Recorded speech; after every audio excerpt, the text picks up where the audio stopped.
வணக்கம். இன்னைக்கு நம்ம பார்க்க போறது தமிழ்நாட்டு அரசியல்ல நடக்க போற ஒரு பெரிய திருப்பு முனைய பத்தி. அதிமுகக்குள்ள ஒரு பெரிய புயல் கிளம்பியிருக்கு. அந்த கட்சி உடைய போகுதா இல்லையாங்கிறத அடுத்த 10 நாள் முடிவு பண்ண போகுது.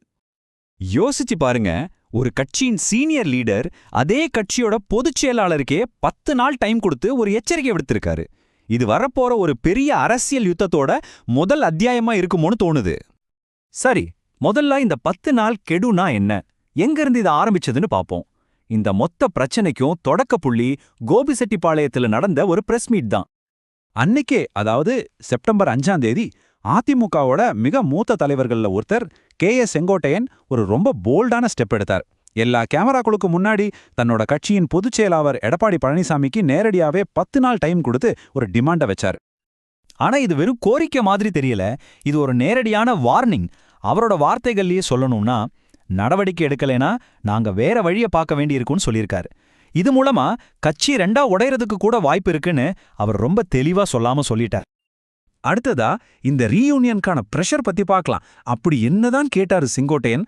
ஒரு கட்சியே ரெண்டா உடைக்கிற அளவுக்கு அப்படி என்ன பெரிய டிமாண்ட் அது? அவரோட கோரிக்கை சிம்பிள் தான். ஒரு கிராண்ட் ரீயூனியன். அதாவது கட்சியை விட்டு நீக்கப்பட்ட பன்னீர்செல்வம், சசிகலா, டிடிவி தினகரன் இவங்க எல்லாரையும் திரும்பவும் கட்சிக்குள்ள சேர்க்கணும்னு சொல்றாரு. இப்படி செதறி கிடக்கிற எல்லாரையும் ஒன்னு சேர்த்தா மட்டும்தான் அதிமுக பழையபடி வலுவாகும்னு அவர் நம்புறாரு. தன்னோட இந்த வாதத்துக்கு வலு சேர்க்கறதுக்காக செங்கோட்டையன் கட்சியின் வரலாற்றையே எடுத்து வைக்கிறார். எம்ஜிஆர், ஜெயலலிதா மாதிரி தலைவர்கள்லாம் கருத்து வேறுபாடு இருந்தா கூட கட்சி ஒற்றுமைக்காக அவங்களை எதிர்த்தவங்களை கூட உள்ள கொண்டு வந்தாங்க. நாம ஏன் அந்த வழியை பின்பற்றக்கூடாதுன்னு ஒரு நேரடியான கேள்வியை அவர் முன்வைக்கிறார். சரி, இப்ப கட்சிக்குள்ள இருக்கிற விரிசல்களை பத்தி பாப்போம். செங்கோட்டையனோட இந்த வெளிப்படையான எதிர்ப்பு ஒன்னும் திடீர்னு முளைச்சதில்ல. இது ரொம்ப நாளா கட்சிக்குள்ள போஞ்சுகிட்டு இருந்த ஒரு அதிருப்தியோட வெளிப்பாடுதான். கட்சிக்குள்ள நிறைய பேர் தங்களை ஓரங்கட்டுறதா ஃபீல் பண்றாங்க. இப்போ இருக்கிற தலைமை ஒரு சிலரை மட்டும்தான் அரவணைக்குதுன்னு ஒரு பரவலான கருத்து இருக்கு. இவ்வளோ நாளா அமைதியா இருந்த இந்த அதிருப்திக்கு செங்கோட்டையனோட இந்த கெடு ஒரு முகத்தை கொடுத்திருக்கு. இதனால இப்போ எல்லாருடைய கண்ணும் எடப்பாடி பழனிசாமி மேலதான் இருக்கு. அவர் ஒரு முக்கியமான குறுக்கு வழியில நிக்கிறாரு. அவர் என்ன முடிவு எடுக்க போறார்? இப்போதைக்கு இபிஎஸ் முன்னாடி ரெண்டு வழிகள் தான் இருக்கு. ஒன்னு, செங்கோட்டையன் சொல்றத கேட்டு நீக்கப்பட்ட தலைவர்களை உள்ள கொண்டு வந்து ஒரு ஒன்றுபட்ட வலுவான கட்சியை உருவாக்குறது. இல்லனா இந்த கெடுவை நிராகரிச்சுட்டு தன்னோட அதிகாரத்தை நிலைநிறுத்திக்கிறது. ஆனா அது ஒரு பெரிய கட்சி பிளவுக்கு வழிவகுக்கும்.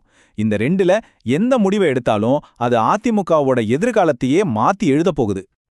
கடைசியா ரொம்ப முக்கியமான ஒரு விஷயம், 2026 தேர்தல்.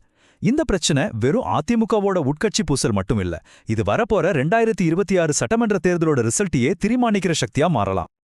கட்சியோட ஒற்றுமை இருக்கா இல்லையாங்கிறது தான் 2026 தமிழ்நாடு சட்டமன்ற தேர்தல்ல ஒரு தீர்க்கமான காரணியா இருக்க போகுது. அதனால தான் இந்த கெடுவோட டைமிங் ரொம்பவே முக்கியமா பார்க்கப்படுது. இப்போ என்னென்ன நடக்கலாம்னு பாருங்க. ஒருவேளை இபிஎஸ் இந்த கோரிக்கையை ஏத்துக்கிட்டா கட்சிக்குள்ள இருக்கிற விரிசல் எல்லாம் சரியாகி 2026 தேர்தலுக்கு ஒரு பலமான அணியை உருவாக்க முடியும். ஆனா அவர் இதை நிராகரிச்சா கட்சிக்குள்ள பெரிய பூகமே வெடிக்கும்.